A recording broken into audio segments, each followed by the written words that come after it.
Hello, welcome back to another episode of the Self-Development with Tactics podcast.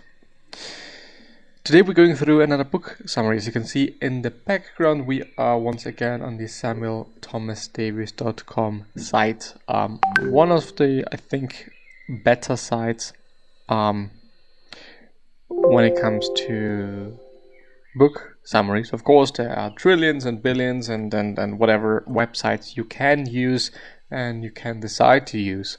But I don't know how I've discovered it, but it's been some time since I did. And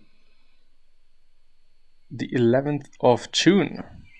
Oh, there's another.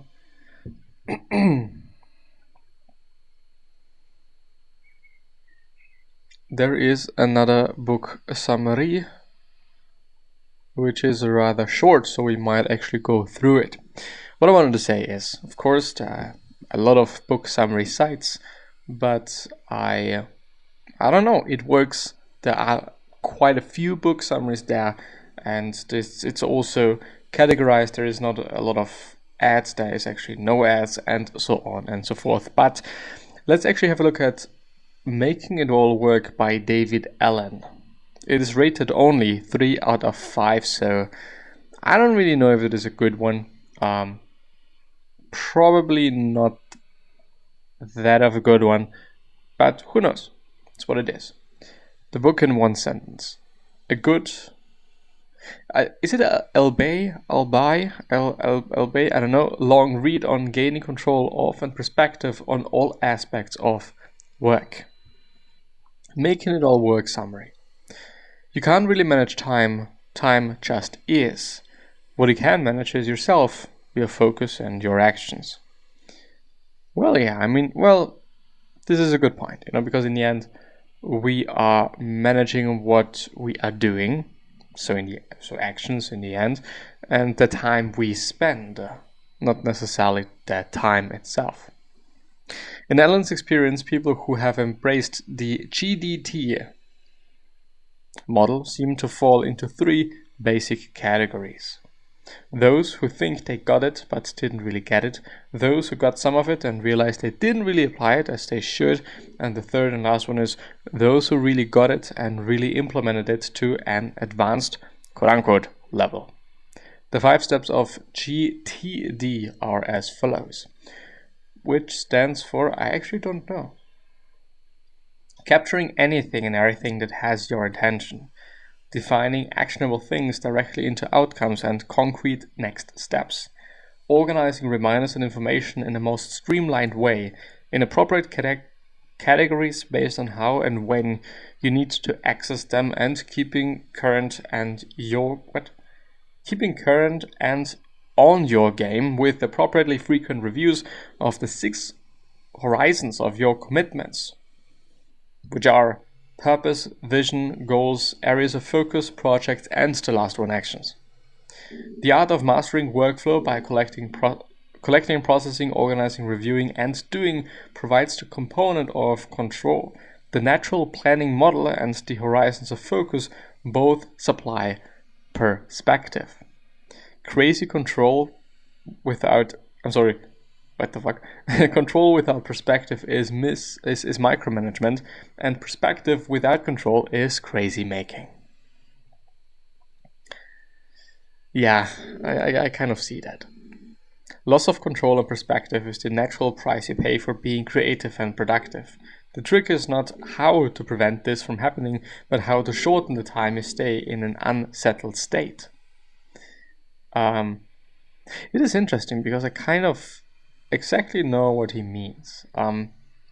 This unsettled state, you kind of know what you're trying to do or what you're willing to do, but it's nothing concrete. It is nothing for sure, and it is a really fucked up place to be in. At least I do not necessarily like it, because it is a place of,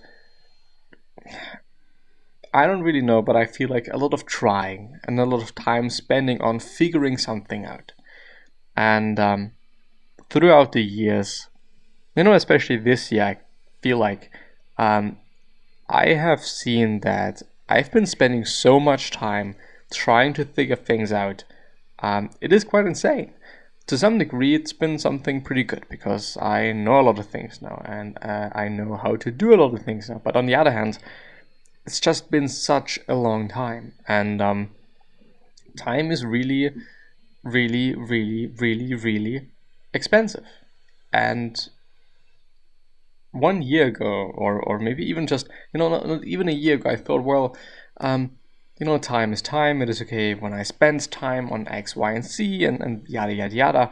But at this point, I really feel like that time is so precious. And I don't,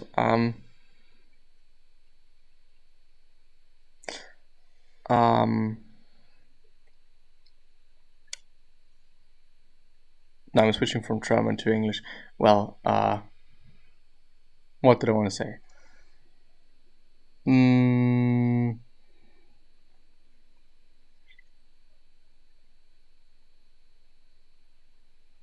Anyway, let's move on. It's a bit of a pity that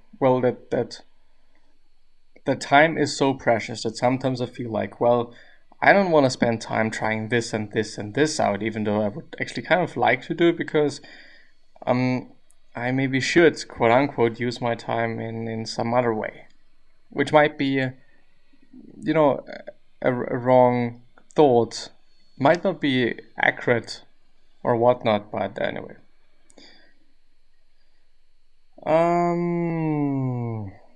Alan defines work as anything you want to get done that is not done yet. If you don't pay attention to what has your attention, it will take more of your attention than it deserves. Yeah, I think this is kind of the unsettled state that he means, like not really knowing what is going on, not really knowing what you're doing, and so on and so forth. Like, yes, just nothing concrete anyway. To briefly summarize GDT, decide whether something is actionable or not, and then determine the outcomes and actions required for those things you have committed to move on. For those that don't have an action tied to them, decide what's trash, what is to be reviewed later, and what's to be classified as reference. When anything grabs your attention, ask yourself, what's my desired outcome? What am I committed to accomplish or finish about this? What is the next action? What is the next thing I need to do to move toward that goal? A good 10% of Alan's own active projects start with R&D, which is the shorthand for look into. Being organized simply means that that where things are suits what they mean to you. What? Being organized simply means that where things are suits what they mean to you. The best criteria to determine whether or not you're actually thought something through sufficiently to act upon it is how clearly you can answer these 3 questions. Maybe actually pretty important ones. What has to happen first? What does doing look like? And where does it happen? In the end, and this is some thoughts that I just want to get into this. I think in the end, this book is about being productive. This book is about getting things done. This book is about work. Very, very often I feel that work actually is rather simple. There are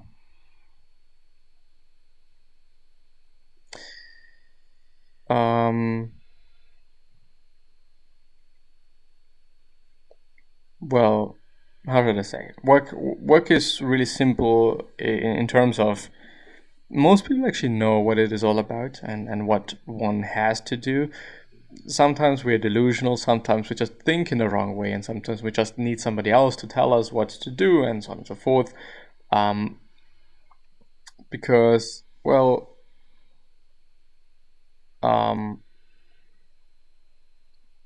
it's just simple, What do I have to do? Okay, I have to do this, and then I am doing it. And after I've done it, maybe I'm already having something new to do, or I kind of figure out something else to do, and so on and so forth. Then I don't know, like, then how should I start doing something? Well, let's think through it, and well, those questions are important, but what has to happen first? What does doing look like?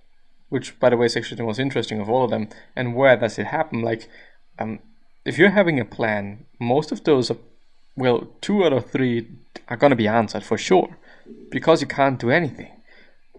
What does doing look like?